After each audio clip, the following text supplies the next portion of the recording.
عزیز طلباء السلام علیکم ورحمۃ اللہ وبرکاتہ۔ میرا نام محمد طارق، میں آپ کے اسلامیات کا استاد ہوں۔ عزیز طلباء، آج ہم نے موضوعاتی مطالعہ کا سبق نمبر 2، اس کا تفسیری سوال نمبر 1، اللہ تعالیٰ کے ساتھ محبت، آج ہم نے یہ ہاف پڑھنا ہے۔ عزیز طلباء، اللہ تعالیٰ کے ساتھ محبت، اللہ تعالیٰ انسان کا خالق اور مالک ہے، اور اس کے انسانوں پر بے انتہا ان گنت احسانات ہیں۔ اگر ہم اللہ تعالیٰ کے احسانات کا بدلہ دینا چاہیں تو ہم نہیں دے سکتے۔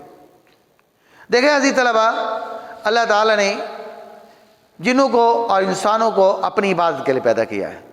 فرمایا وما خلقت الجن والانس الا لیعبدون، ہم نے جنوں اور انسانوں کو اپنی عبادت کے لیے پیدا کیا ہے۔ دیکھیں انسان کا اس دنیا میں آنے کا مقصد کیا ہے؟ انسان کا اس دنیا میں آنے کا مقصد اللہ تعالیٰ کی عبادت ہے، بندگی ہے۔ اور دوسری بات، اب آتے ہم، یہ تو بندگی ہے کہ ہم اللہ تعالیٰ کو کیسے پہچانیں گے؟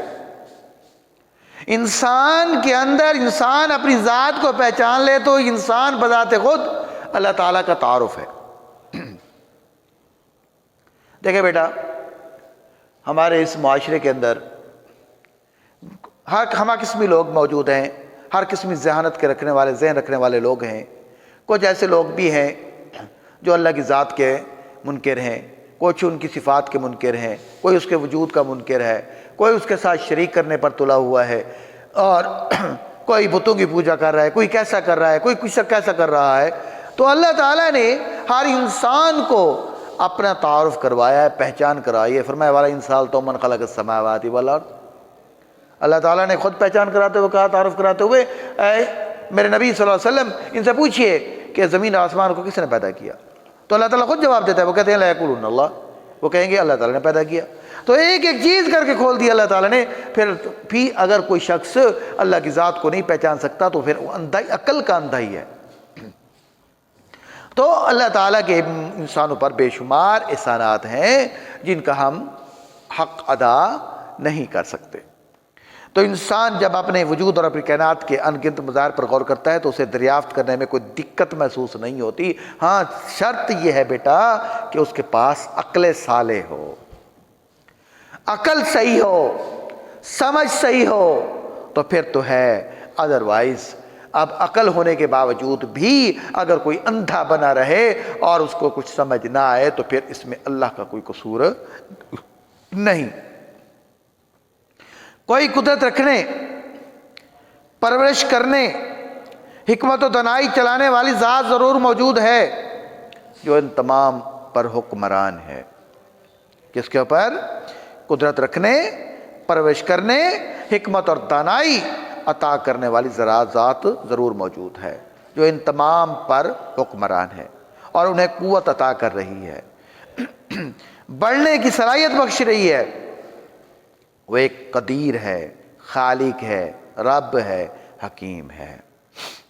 اب دیکھیں بیٹا، اللہ تعالیٰ کے وجود پر ایک عقلی دلیل اور ایک نقلی دلیل۔ عقلی دلیل کیا؟ کہ کسی چیز کو دیکھ کر سامنے اور اس کے بارے میں ڈسکشن کرنا کہ یہ فلاں چیز فلاں چیز فلاں چیز، اور وہ بات آپ کے ذہن میں بیٹھ جائے تو وہ سمجھ لو کہ وہ آپ کو عقلی دلیل، وہ آپ کو بات سمجھ آ گئی تو عقلی دلیل آپ کو مل گئی۔ اور نقل ہوتی ہے قرآن اور حدیث سے۔ ابھی مثال دیتا ہوں، ہم عقلی دلیل دیتے ہیں اللہ تعالیٰ کے وجود کے اوپر۔ کیا کہ ایک پیالہ ہم دیکھتے ہیں، ایک مٹی کا پیالہ بغیر بنانے والے کے نہیں بن سکتا، اور ایک میز بغیر بنانے والے کے نہیں بن سکتی، اور ایک واچ گھڑی بغیر بنانے والے کے نہیں بن سکتی۔ تو پھر اتنا یہ زمین آسمان، یہ سارا نظام، یہ کائنات کا نظام بغیر کسی بنانے والے کے ایسے خود بخود بن گیا ہے۔ یہ جو آج کا سائنس آپ کی پیش کرتی ہے، تھیوری کو پیش کرتی ہے کہ یہ ملکی وے کہکشاؤں کا ذریعہ تھا اور پھٹی، یہ چیز بن گئی، وہ چیز بن گئی، یہ چیز بن گئی، فلاں بن گئی، یہ گیسوں کا ہوا تھا، یہ سارا کچھ ہو گیا. نہیں نہیں نہیں نہیں نہیں. قرآن نے کہا افلا ينظرون الى الابل كيف خلقت والى السماء كيف رفعت والى الجبال كيف نصبت والى الارض كيف سطحت. یہ اللہ تعالیٰ نے بنایا ہے نظام. یہ للشمس ينبغي لها ان تدرك القمر ولا الليل سابق النهار كل في فلك يسبحون والسماء ذات البروج واليوم الموعود وشاهد ومشهود وقتل اصحاب الأخدود. یہ سارے کے سارے اللہ تعالیٰ نے کیا دی ہے؟ دلیلیں دی ہیں، اپنے وجود کی دلیلیں دی ہیں، اپنے وجود کی دلیلیں دی ہے. تو فرمایا کہ انسان سوچتا ہے کہ جب ایک کرسی، ایک میز، ایک مٹی کا پیالہ بغیر کسی بنانے والے کے تیار نہیں ہوتا، تو یہ زمین اور آسمان اور چاند ستارے سورج اور یہ انسان اس کے وجود میں بے شمار قوتیں کسی بھی بے شمار قوتیں بھی تو کسی خالق کی قدرت اور رحمت اور حکمت سے پیدا ہوئی ہیں. یہ قدرت اور حکمت اس کے وجود کے لیے دلیل بھی ہے، اور اس کو تسلیم کرنے سے انسانی حیات انسانی اور وجود کائنات کا درست ادراک حاصل ہوتا ہے. یہ اللہ تعالیٰ کی ذات ہے جس کی تخلیق کے جلوے ہر جگہ نمایاں ہیں. اگر ہم مطالعہ کریں کائنات کے ہر ان گنت مظاہر کا مطالعہ کریں تو اس کے اندر ہمیں اللہ تعالیٰ کی قدرت کے ہر طرف مناظر نظر آتے ہیں. قرآن مجید نے اس جانب اشارہ کرتے ہوئے ارشاد فرمایا یا ایھا الناس اعبدوا ربکم الذی خلقکم، اے لوگو اپنے اس رب کی عبادت کرو جس نے تمہیں پیدا کیا. میں نے عزیز طلبہ ابھی بتایا ہمارے اس دنیا میں آنے کا مقصد وما خلقت الجن والانس الا لیعبدون، ہمیں جنوں اور انسانوں کو اللہ تعالیٰ نے اپنی عبادت کے لیے پیدا کیا ہے، اپنی عبادت کے لیے پیدا کیا ہے.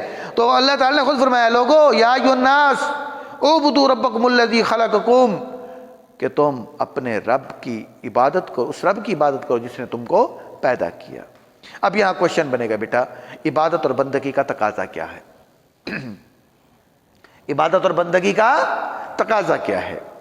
عبادت اور بندگی کا تقاضا یہ ہے پیدا اس نے کیا تو حکم بھی اس کا مانو، آنکھ اس نے دی ہے تو اس کی رضا کے مطابق دیکھو، کان اس نے عطا کیے اس کے فرمان کے مطابق سننے کی عادت ڈالو، سوچنے کی قوت اس پروردگار نے عطا کرتا ہے تو ہر لمحہ اس کی ذات اور قدرت اور اس کے احکام پر کیا کرو؟ غور کرو.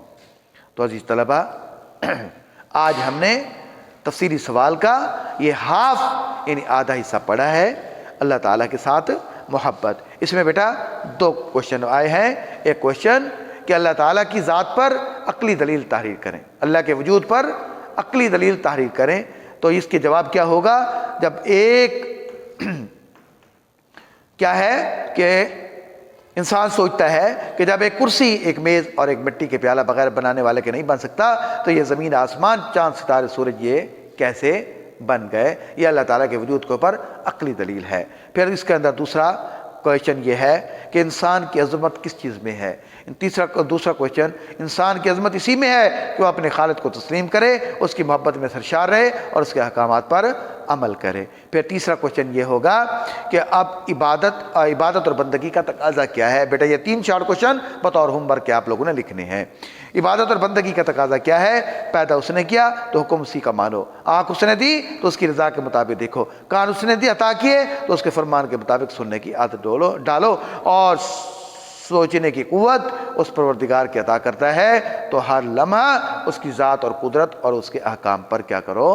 غور کرو. تو عزیز طلبہ یہ تھا آج کا ہمارا لیکچر. اگر کوئی بات سمجھ نہ آئی ہو تو آپ مجھے کال کر سکتے ہیں، واٹس ایپ کر سکتے ہیں، میسج کر سکتے ہیں تاکہ میں آپ کی بہتر رہنمائی کر سکوں.